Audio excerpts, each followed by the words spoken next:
Hi everyone! So it became very obvious from my previous Etsy video that I was not the only one struggling at the start. There are a lot of shops out there who can't seem to make this first step to take their shop to the next level. And there are also other artists who would like to start an Etsy shop and don't know where to start or feel overwhelmed about the information they get. So I decided to start and make a series of videos on the topic, covering first the very basics and then taking the advice to the next level, the more advanced stuff you can do to take your shop to the next level. So whether you're just starting out or you need to recheck your shop because it's not going very well, you're in the right place. The very first thing you have when you get into Etsy for the first time is your personal profile. This is something that a lot of shop owners neglect because it's not part of their shop, but it is equally important. When someone comes to your shop for the first time, they want to know who you are. They will check your personal profile, at least a lot of them will, because they want to know who they're dealing with. Can they trust you? Do they like you? It's not just about the art, it's also about the person behind the art. Make sure you use a nice photo of yourself and not of your art. Make sure you give a little bit more personal information, maybe about your life or where you live, things that are not too personal but are enough to make someone feel like they really know you.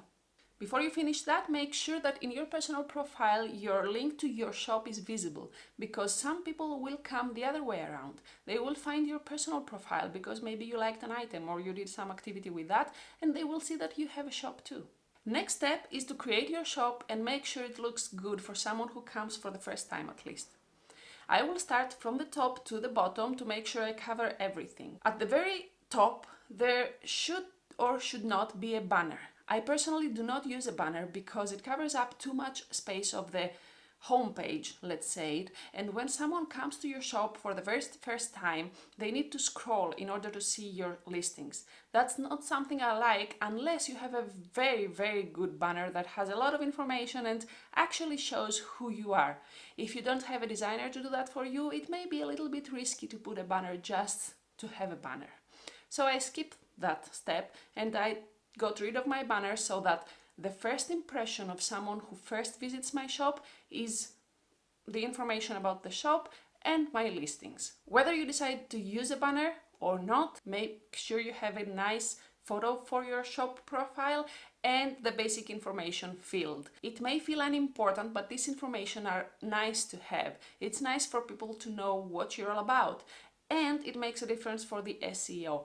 Etsy and Google takes information from these words and actually realizes what you are, what you're doing, and what you're selling. Below that are a couple of features that not many people use, not everyone uses anyway.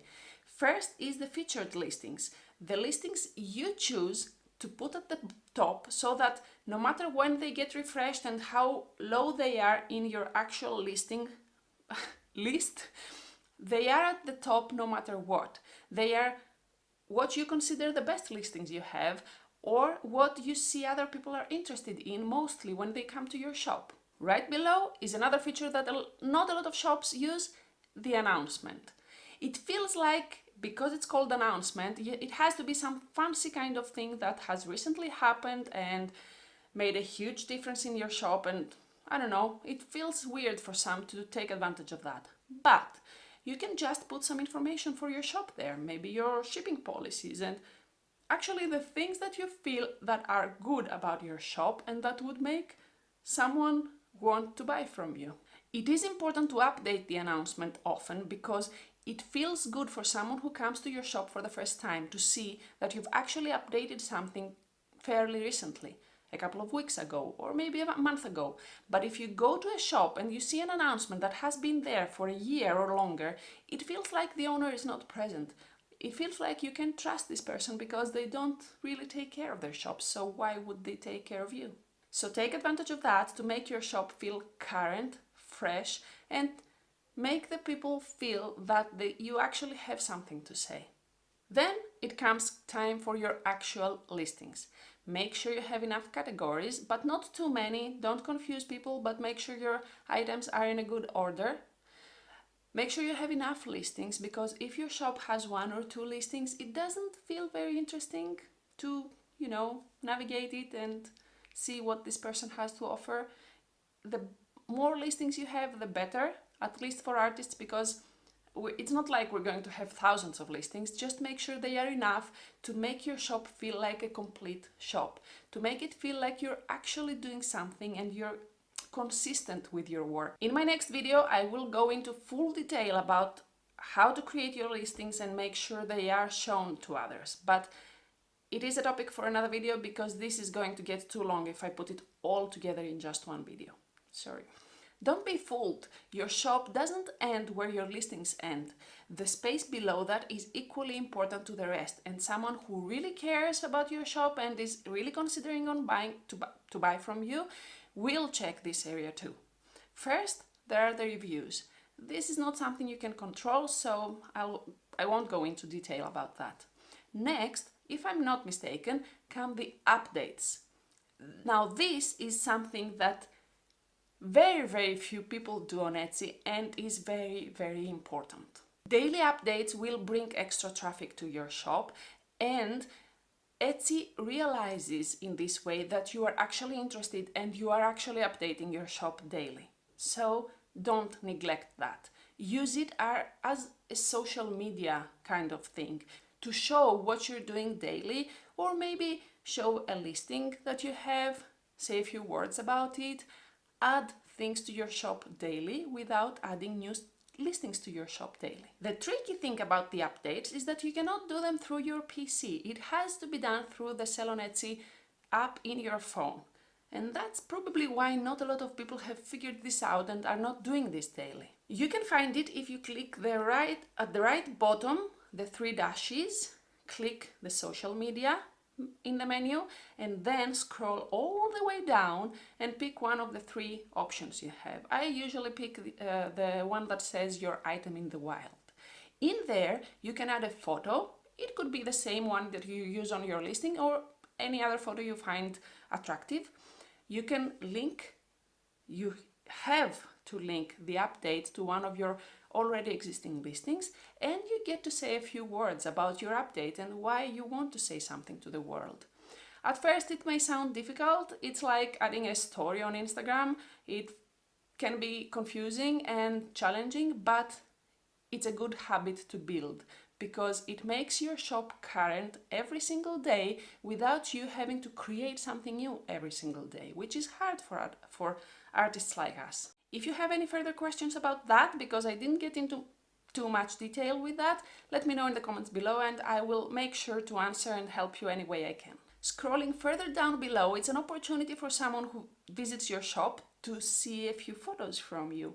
It could be the space you're working in, maybe a photo of yourself while working, maybe even a video of your process and how you're creating what you're creating. It's a nice way for the person who comes and visits to get to know you even better, but this time on a less personal level and more of a professional level. It's an opportunity for you to show them who you are as an artist this time and not as a person. And together with these photos, make sure you have a long, informative, nice bio of your art journey this time. It's nice for people to know who you are, why you are doing what you're doing, why you are creating the kind of art you are creating, and what got you here. What was your journey so far? Tell them a story of you as an artist, not your personal story. Let them get to know you even better if they are interested in that. It's your opportunity to write a few things about yourself and let them know who you are. Last but not least interesting factor is your social media links. It's your opportunity to get them somewhere else and give them again the opportunity to get in touch with you in a totally different way. To see that you are a real person who is honestly and sincerely interested in their art and their business, and that you are active in other platforms as well. You're not just an automated shop that is just there to sell. And at the bottom is the shop policies, shipping policies, tax policies. These are up to you if you want to change or not. They will be there no matter what. You can take the defaults and put them down there or change things as you see fit. But I'm not paying too much attention to them just because it's something that it's automated, so it's not extra important to change that, or it will probably not bring extra people to your shop or make all the difference in the world. After you've done all of that, my last advice would be to detach yourself from your shop and take a look at it as if you don't know who the person behind the shop is. It's very hard to do, but it is very important to judge what you've done without the sentimental attachment to it. Act as if you are someone who just stumbled upon a shop, looking for something through Etsy and found this shop. Would you find it attractive enough to buy something from this person? Would you find it complete enough to be trustworthy? Would you buy something that is in this shop? This will give you the extra information you need on what you might have to change or improve. And that's it for the first video. I hope I didn't make it very confusing. I tried to put them in order because it's a chaos and it was impossible for me to give them all out without getting way too confusing and covering everything together. I tried to pull in the basic information in this video so that we have the basis for the next videos to show you more in detail about the listings and other actions you can take your shop to the next level. So you have a week to re-watch the video, make sure you cover the basics and recheck your shop if it's not going very well. Make sure you've done all these things that I mentioned today, and then on the next video we can move on to the next information. I really hope you found it useful. Let me know in the comments below if I could somehow make it even better for you, because it's a huge topic and I don't know where to start and where to end. If you did find it useful, please leave it a thumbs up so that others can see that you liked it. If you'd like to see more like this, consider subscribing to my channel. I'm uploading weekly and I'm trying to cover everything I can to help you become successful as artists. I hope to see you on the next video, which is going to be specifically about the listings on Etsy and how to make them popular. And until then, be safe, be happy, and keep going for your dreams.